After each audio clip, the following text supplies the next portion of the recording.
What's up, guys? My name is Brennan. I'm joined with Trent, and this is Recall.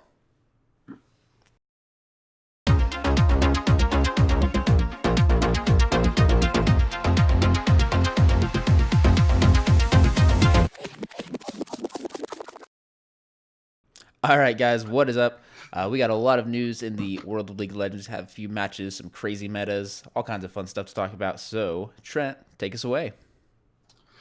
All right, this week we started our first games of the summer split. We had a couple games in the LPL, LCK, and OPL so far, along with some other things here and there. But the main regions that I want to talk about that have started their games are the LPL and LCK. And I don't know if anyone's gotten the joy of getting to see some of these games, but oh boy, have they been interesting. We'll talk about the actual games and meta discussion here in a minute. I just kind of wanted to briefly hit on the actual results so far. Over in the LCK, like I told you last week, we don't have that many high tier games. We had BBQ Olivers versus MVP. MVP ended up taking that game. Okay. We have Griffin, which was the new challenger LCK team that got promoted into the regular season LCK, beating Hanwha Life Esports, formerly known as Rocks Tigers. That was their first day of games. Second day so far was Genji versus Kingzone Dragon X. And like I said last week, Genji is previously what was their name that they only had first split? Well, previously Samsung Galaxy, who did terrible last split. So Genji won. Really? Genji beat Kingzone Dragon X. Yep, it was a 2-1. Kingzone took the first game, and then after that, just felt like kind of Kingzone lost all their mojo. They didn't really know what they were doing. They kept throwing. They were two early game aces in both the wins, in both of Genji's wins. So interesting. I don't really know what happened. It may just be an issue with the meta. It may just be, them kind of falling apart after a failure at MSI. Who knows? But also coming up, we had the Africa Freaks versus SKT T1. Like I said last week, that'd be a match to watch to see if SKT can come back to form or if Africa is still on form. Africa 2-0'd SKT, so it's definitely looking like the latter. Yeah. And then finally, KT Rolster was able to beat Jin Air Green Wings 2-0. So pretty good matches if you don't consider the weird meta and how unpredictable that might have made these matches end up being. Yeah, for sure. It was also over in LPL. There was a couple standout games. IG ended up beating JD Gaming. And like I said, that was probably going to happen anyway. Billa Gaming beat Vici. OMG took a win off Snake Esports, and Rogue Warriors 2-0 Top Sports Gaming, but none of that is anything super meaningful. IG did beat LGD, which used to be a powerhouse, but now they're kind of just in the off season, not an off season, but they don't have as many stars as they did. Yeah, slump. So IG 2-0'd them, and Billa beat JD Gaming, I believe, in a 2-1. Okay. And all these kind of just go back to what this meta is and how reliable is that going to be on predicting results. Because for anyone who has gotten to see the games, one of my highlight weird comps has got to be the SKT Africa game where it was Lulu and Alistar bot for SKT. So Bang was running Lulu and Wolf was running Alistar, and it's really weird to see all of these ADC players playing all these champions because the way I see it, it's like a 4v4 with a completely random advantage to one team just based on how an ADC does with this new style that they rarely ever play. Yeah. So Bang has only ever played Marksman. Jackie Love has only ever played Marksman. All these ADC have only ever played Marksman class. So now they're playing casters and playing tanks and playing all these different styles, initiating all that stuff that is not relevant to the normal Marksman ADC meta where they're just supposed to deal damage and do a lot of it. Yeah. Now they're still dealing damage. I'm not saying that. I'm just saying that there's other parts of their game plan that they need to be a part of now. So yeah, on one hand, it's super entertaining to watch these games with different metas and get to see all these new strategies come out. On the other hand, I don't know if this is something Riot truly really wants and they're going to let happen, or if a couple patches from now they're going to make it to where Marksmen are the premier bot lane choice again. And all of a sudden, these first couple of games are going to be, besides, scoreboard later on, they're going to be useless for indicating where the meta is and who's strong and who's weak. It's really rough to say because Riot has stated that they want to have more than marksman in the bot lane. But the issue with that is the fact that marksman needed to be bot lane with the support because they are useless everywhere else. Yeah. There's a reason Graves only became a jungler when he was reworked. There's a reason Quinn can be top lane when she's very different from a normal marksman. There's a reason Kindred cannot be played ADC ever, but she was a jungler. Although people say marksman can be in other lanes, they're rarely, if ever, successful in other lanes. So if you make other playstyles successful in the bot lane and kick out the marksman, that whole class, 20 champions, have nowhere really to go. So I'm all for this change if Riot finds the right balance to make it so that marksman can still be played successfully. But the issue with these types of games like League, like, you know, any MOBA is always going to be that it's always going to be about min-maxing. So say marksmen are equal to bruisers, someone will figure out one way that makes one or the other more effective, and then that, even if it's just slightly that much, that slight bigger chance to win will make it so that it's more dominant towards one or the other. It'll never be a 50-50 split. Yeah, for sure. So it's definitely interesting to think about, just like you were saying, marksmen don't really have a place on the map other than the bot lane. I mean, there's very, very small little intricacies here and there in the jungle and top lane with Quinn and, like you said, Kindred and all that, Graves. But I can't really see them fitting in anywhere else. And if they're just apparently dog shit compared to what else can be out there, then, like you said, that's 20 champions that are, if give or take, that just aren't going to be. And I honestly don't think Riot are going to be okay with that. Just knowing how they are, just with their constant reworks, I think there's going to be another. I don't know what they're going to do, but something is going to happen to where ADC is a marksman role again. I mean, I would see Riot being like, all right, we wanted spellcasters in the bot lane, but we didn't want this bruiser meta in the bot lane. Like, I don't think that's what they were going for in the slightest. They already wanted bruisers to be played top and jungle. They didn't want, I don't think they wanted bruisers in the bot lane, but they wanted to make spellcasters go that direction. So they tried to nerf ADCs out. And this is kind of always been Riot's balancing, you know, prerogative, is that they will nerf over buffing. Yeah. And really, I think here that wasn't the right choice. I think if they wanted to make other things go bot lane, they should have tried buffing in a way specific to laning with a partner instead of nerfing ADCs, because they nerfed crit AD carries, and now that whole item line, the whole like set of champions, they're all pretty useless right now. Which is crazy to think. 'Cause has there ever been a meta where marksmen have just not really been apparent in it? I know there's been ADC metas where they weren't the greatest and they weren't the super hyper carry that we saw last meta, but I don't think we've ever seen it to where marksmen were just erased off the map. Season 1 and Season 2. Really?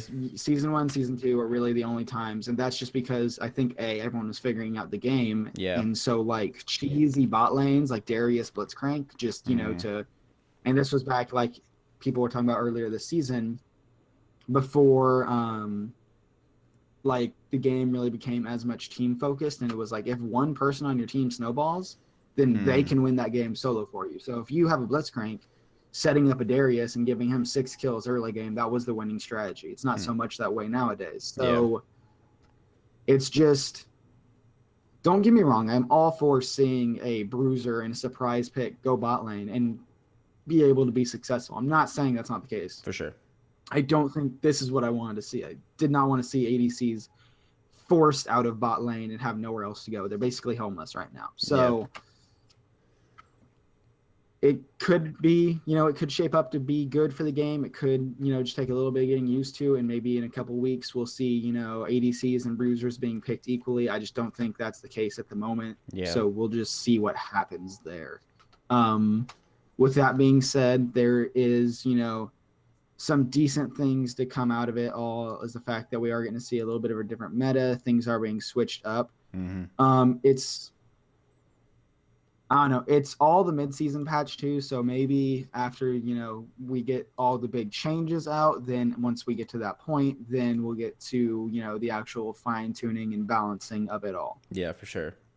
Yeah, I This think this we. is Riot's new philosophy.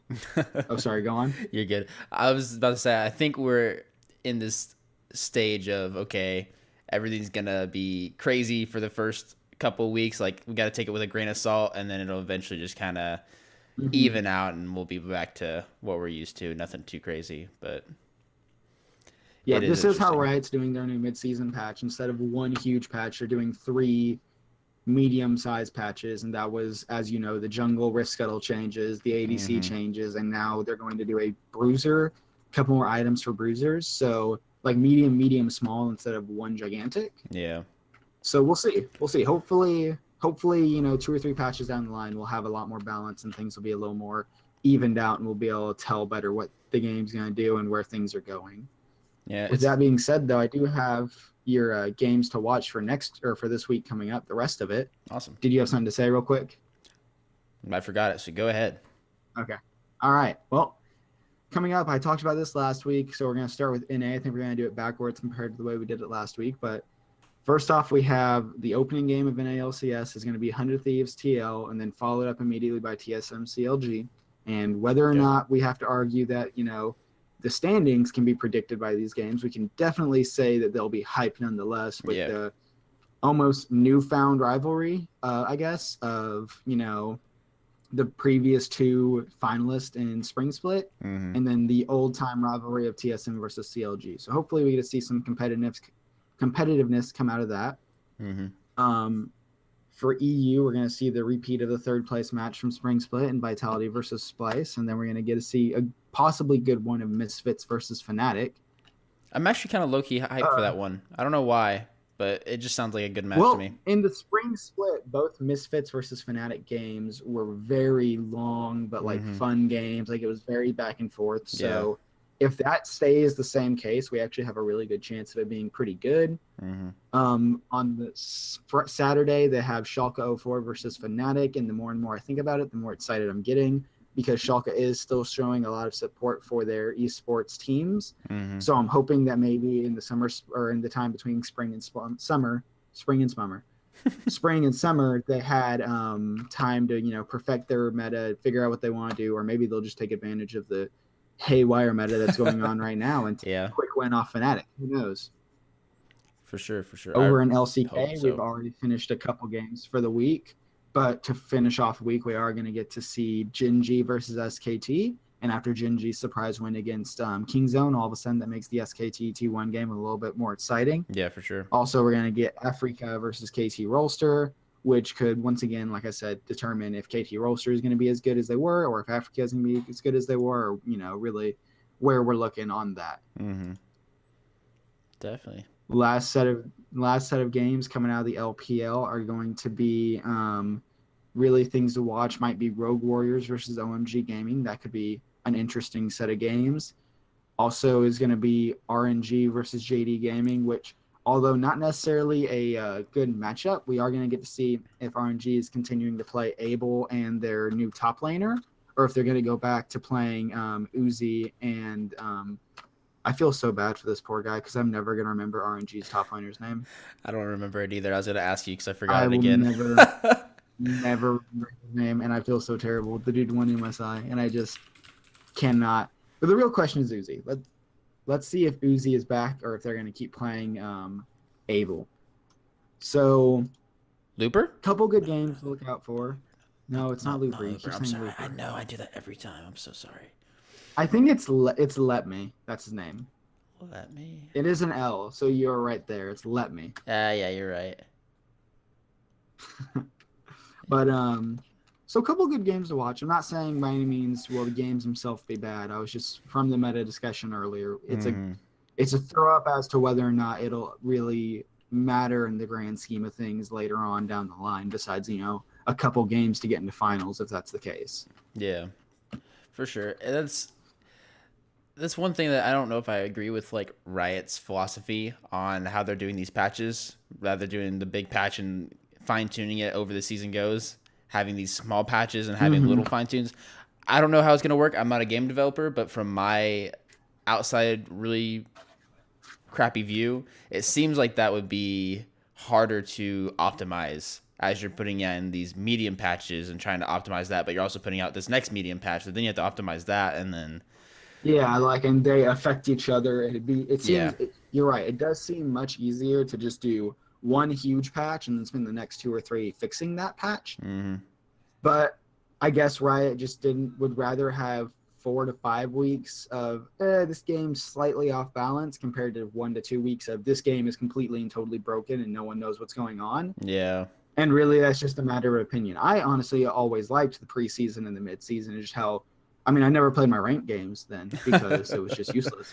It was useless to tell how good I was getting or how I was getting worse. But it was always fun to play normals with the total randomness of 3 new huge changes. But for what it's worth, it's an interesting experiment. I'm down to see what happens, and hopefully, no matter what they figure out, it is all balanced and we can have a more clear picture of what these games are looking like and what we can expect from these teams as time goes on. For sure, for sure. Well, Trent, appreciate you all you do. Anything else you got to add on? That's about all it is for me. Awesome. I did want to make a slight and small announcement on my own YouTube channel, which I'm sure Brendan will link in the description. I'm going to start doing a series on the LPL games called Vodcasts. No, not the vodcast that we're doing now. I'm going to be casting over the VODs of some of the games that aren't casted in English. I'm not going to stream them. They're go on too late at night, so I'll probably try and post them maybe at the end of the week after. If I get good enough, I'll probably try and do them the day of or the next day of. But if you are interested in watching any of these LPL games that don't get English casted, I'm going to try that out, see if anyone has any interest in them. So feel free to come check those out. Hopefully the first set of videos from Tuesday night's games will be coming out within the next couple of days. Awesome. You'll have to remind me to put the link in there because I won't remember because I don't even remember to put our social media in. I'm sure I will. So I will make sure. As soon as you said Brennan will probably link it, I just wait. Yikes! It's like we'll see. All of a sudden, I'm putting expectations on you. Yeah, I know. Worst case scenario. Yikes! Right? Yikes! Alrighty. Well, yeah, definitely go check out Trent's channel. I'll try to remember. If I don't, someone put in a comment and remind me to. Or worst case scenario, Trent, you tell me to do it. I'll get it up today. Yeah, so. I'll expect to be able to tell you later. You should, because I suck. But anyways, we'll go ahead, move over to some Overwatch. We've got some. It's gonna be a really fun week this week. We just closed week 4 last week. We're going into our final week of the inaugural Overwatch season. So I'm actually really excited. We've got a lot of scenarios that are going to be playing through our heads that we're just going to be looking out for. But first, we'll go ahead and look at what happened last week in week 4. Not any crazy upsets or anything like that. We had the Uprising beat Dynasty, which I was kind of surprised about. That was a 3-1. It looks like Uprising are kind of getting a footing, which doesn't really mean much as far as this stage goes. They probably will not make playoffs for this stage, but they will be, if I remember correctly, they will be in the grand finals. And so it's going to be kind of scary if they're still struggling pretty bad and they're in the grand finals and one thing leads to another. But we also had the Houston Outlaws take down the Dallas Fuel, which was a really interesting game. It was a really fun one. They won 3-1. Houston Outlaws, at the moment, they're on their deathbed. They have to win out. And unfortunately last week, they did not win out. They lost to the Los Angeles Valiant. Ford. Valiant is just looking way too good right now. And so a lot of really good things have to happen in order for the Outlaws to make it into 1, the playoffs, or 2, the grand finals. So both of those. They're just just teetering, tottering right now. Gladiators beat the New York Excel. So we still have that question of, is New York Excel just sandbagging so they don't have to show off their strats before the grand finals because they're already guaranteed a spot in those grand finals as well as the finals. Let's see. Fusion beat Dynasty 3-2. That was a really fun game. I honestly thought Dynasty was going to pull it off. I was hoping Dynasty would pull it off so then the Houston Outlaws would have a chance in the finals, but that didn't happen, sadly. Los Angeles Gladiators beat Spitfire. No big surprise there.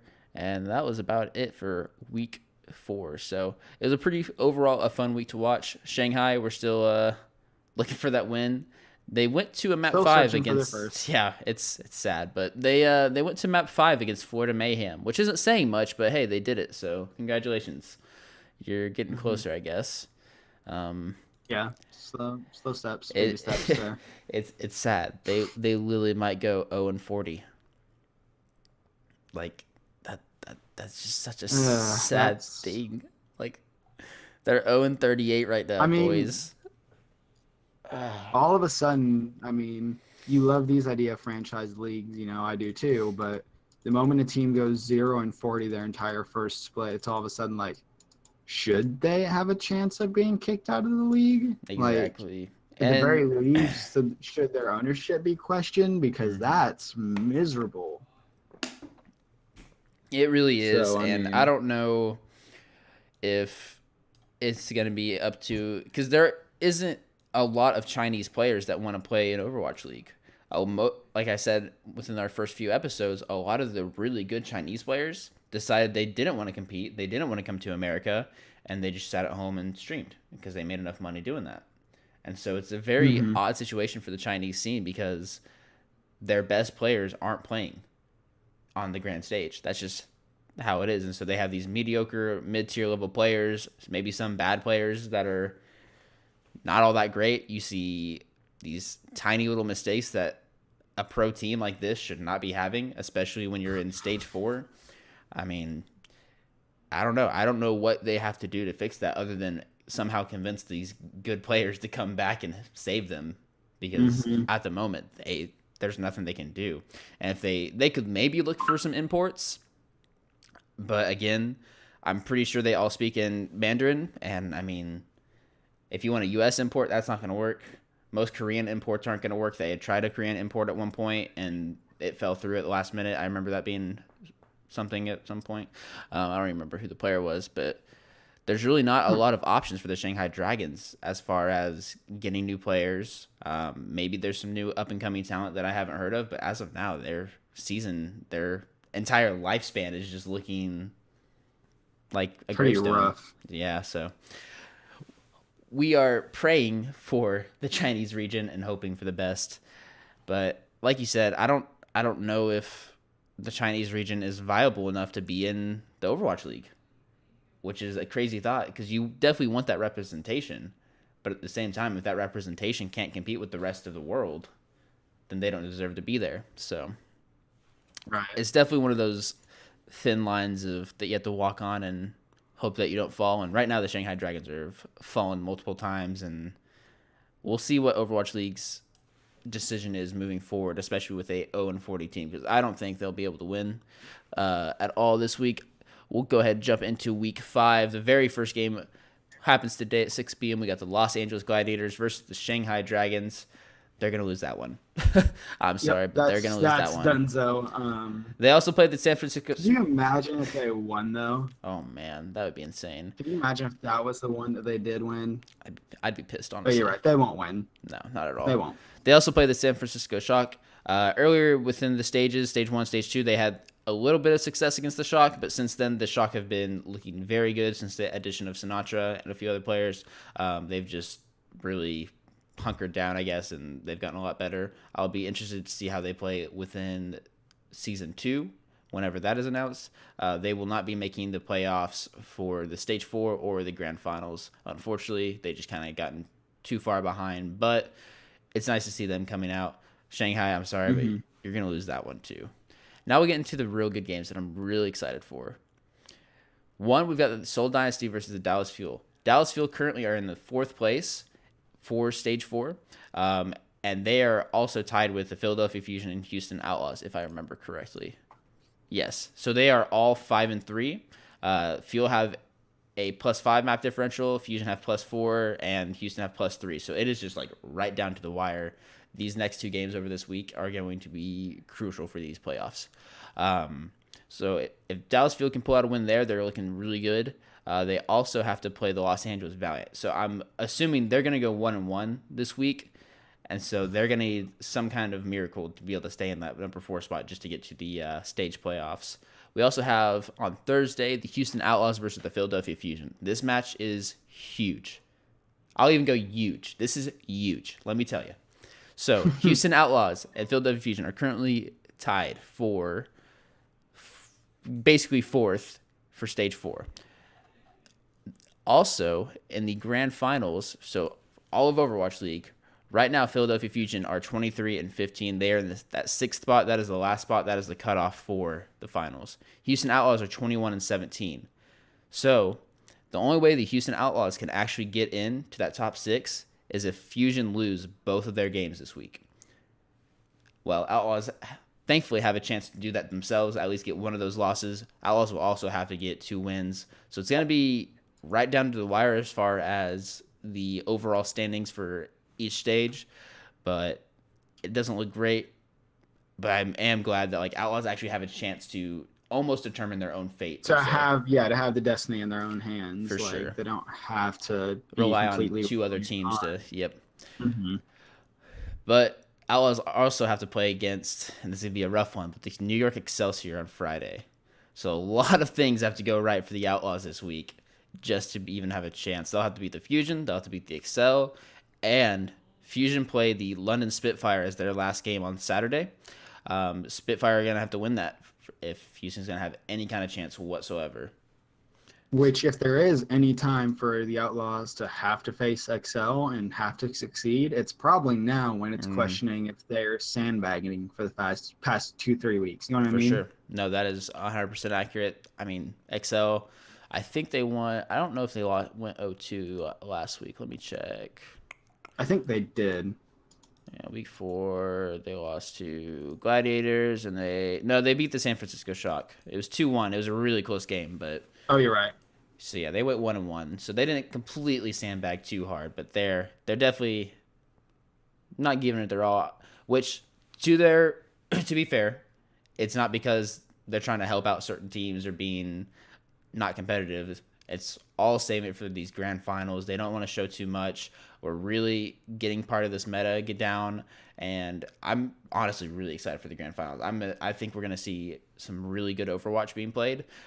Here in the past few weeks, being that the new meta came out just this stage, it was kind of shaky. Not everyone knew exactly what they were doing. We saw teams all over the place. I think right in the grand finals is when we're finally going to see everything kind of come together and see this just beautiful team play that we saw in stage 1, stage 2, and a little bit of stage 3 as well. So super excited for that. Another game that's going to be a fun one is the Dallas Fuel and the Los Angeles Valiant. I honestly think the Valiant will take that, but again, if Dallas Fuel can pull out that win, they're guaranteed to the stage finals, which will be awesome. And that's about it for that week. So let's real quick, I want to take a look at just the standings, just to kind of give you an idea of where we're sitting. Right now, we've got in the number 1 spot, the Los Angeles Valiants. They are 8-0. They could potentially have a perfect stage. So they would be the second team to be able to do that. Obviously, Boston was the first team to do that last stage in stage 3. In second place, we got the Los Angeles Gladiators. They're 7-1. So we got the Los Angeles Boys just up top doing work. And third, we have the New York Excel, 6-2, and then we have number 4, Dallas Fuel, 5-3. And as I said earlier, Fusion and Outlaws are both 5-3 as well, sitting in the 5th and 6th spot. So it's definitely possible that one of those teams overtakes Fuel. And honestly, I think it really comes down to whoever goes 2-0 this season or this week. Whoever goes 2-0 is just gonna be the winner. Yep. And so now it is technically possible that they all go 1-1. And then somehow San Francisco Shock goes 2-0, which, who's a Shock play? Let me see. Valiant, oh, never mind. Shock plays the Valiant, never mind. They also play the Shanghai Dragons, though. So maybe they have a chance. If they could beat the Valiant, who knows? So I guess San Francisco could possibly, but they would all be tied at 6-3 or whatever it may be, or 6-5, and then, 4. I mean, Shock may be able to win off their map differential, but most likely not. But Shock are actually at the same map differential as the Dallas Fuel, even though they're down 1 win. So they could definitely, if they could sneak their way in there, there's definitely a chance. I doubt it, especially because with how the Valiant have been playing so well lately. And I do think the Los Angeles Valiant have a very good chance of going 10-0 this stage, but they could sneak one in for sure. But yeah, that's going to be fun looking at it to see how the stage playoffs work out. Again, another overview of just the overall league standings. Excel, they're up top. They have a guaranteed spot in the grand finals. They were the first seed in their division. So there's the Pacific Division, the Atlantic Division. Since they were the first in the Atlantic Division, they will be given a bye to the semifinals once the grand finals start. Same thing with the Los Angeles Valiant. They're 26-12. They have secured that number 1 seed spot for the Pacific Division, so they will also have a bye to the semifinals on the opposite side of the New York Excel. So definitely cool to see that for them. Third, we got Boston Uprising 24-14. Fourth, London Spitfire are 23-15. Fifth, Los Angeles Gladiators 23-15, and Philly Fusion at sixth, 23-15. So we have these 3 teams that are all tied. Mm-hmm. And if any of them win a single game this week, then they are guaranteed to go to the grand finals. Now, if any one of those teams goes 0-2, then it leaves the door open for the Houston Outlaws and the Seoul Dynasty, who are both 21-17, but they would have to have they'd have to win both of their games, and they'd have to have a really good map differential. Depending on which team goes 0-2, if any of those teams go 0-2, they would have to hope it's either the Fusion or the Gladiators, because if it's the Spitfire have a plus that 31 map differential is huge. Yeah. There's no way they can catch up to that. They were just 2 perfect 4-0s. There's no way. So it's a lot of things have to go right for the Outlaws or even the Dynasty to make those grand finals. I hope one of those teams makes it. Honestly, I'd rather see the Outlaws, maybe even the Dynasty, make it over the Spitfire if that was possible. It's not, but it would definitely be, just with how recent events have been going. It does definitely call into question just Overwatch League's overall format, especially with how the meta has shifted and just completely changed how other teams play the game and where their strong suits are. I mean, stage 1, we saw the Outlaws do great. We had a meta shift away from the Mercy meta, and then the Outlaws were horrible. Stage 3, they kind of got there, and then here in stage 4, there's another new meta, and they're looking pretty okay. So I definitely think there needs to be a limit onto changing the meta, because we're really not getting too many looks from different teams. They need to limit the meta, or they need to make it so that stage 1 and stage 2, although important, are not as weighted as stage 3 and stage 4. Possibly. Or I would even be okay with just shorter seasons. I'd be okay with that. A spring and a summer, similar to how LCS's format is. And then have a grand final for that tournament. And then maybe like it all goes into it to the overall score, and then there's like the major at the end or something like that. I'd be okay with that. It's just another way of setting it up so that a team that succeeds early on isn't riding the coattails of that success all season. And that's what we're seeing exactly from the London Spitfire. And honestly, even not so much the Boston Uprising, they had decent success. They were a mid-tier team in stage 1, a little bit better stage 2. They were dominant in stage 3, and then here in stage 4, they've been very meh. Which the only thing that scares me about this is how the finals are going to look. If 2 of the teams or 3 of the teams are just these meh teams compared to the best that have been the best for I don't know how long. Consistently, yeah. Then it's just going to be very lopsided and a boring finals. But I'm very excited. Honestly, my prediction right now is already going to be the Valiant versus Excel in the finals. I don't see any other way. I could maybe see the Gladiators making a good run and maybe overtaking Valiant or Excel, just maybe. It's 100% possible. But, I mean, Excel in the finals, like playing these big pressured matches, there's just not a better team to do it, especially with their success in the inaugural league. Valiant, we'll see if they choke under pressure. They've never been to a finals yet.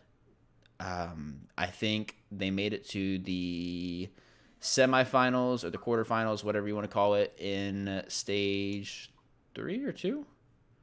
But they did not make it to the actual finals. So this will be a big proving ground just to see if they are mature enough and just really have the head game to pound out those matches.